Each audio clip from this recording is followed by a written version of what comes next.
Okay, now it's time to put it all together. We've gotten all these different skill sets, and let's see how we can make them all look like one finished product. Take a look at this film. I'm going to talk to you about it as we go through it so you can notice some of the things you're going to do in this final edit of the Lindy Hop. Here we go. I'm going to say view, external video, all frames, and let's watch it.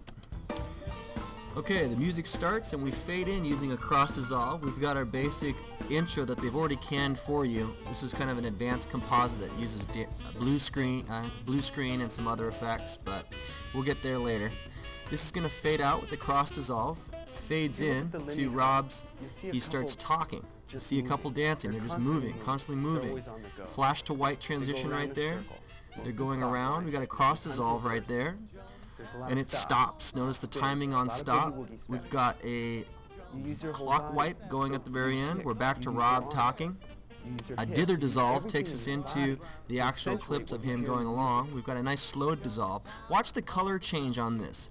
This, I'll pause it for a second, is actually a color tint that's been animated over time, and the colors have been set to yellow and brown, so you kind of get this weird colorization on the clips.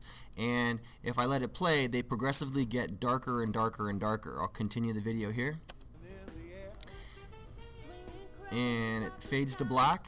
Notice the way this comes in. It scales in and spins. It also has a red tint on it. Notice the edges too. It's got something called soft edges, which is underneath the mats inside of the video filters. And watch him dance. You'll notice something funny about his dancing, right? Oops, right, we just missed that part right there. The clip has been reversed and slowed down, so it actually makes it look like he's dancing that move the whole way through, but it's just once. This has been scaled down and it's rotating really slowly, and the clip itself has also had the speed changed on it. It's in slow motion, so notice how it kind of rotates slow.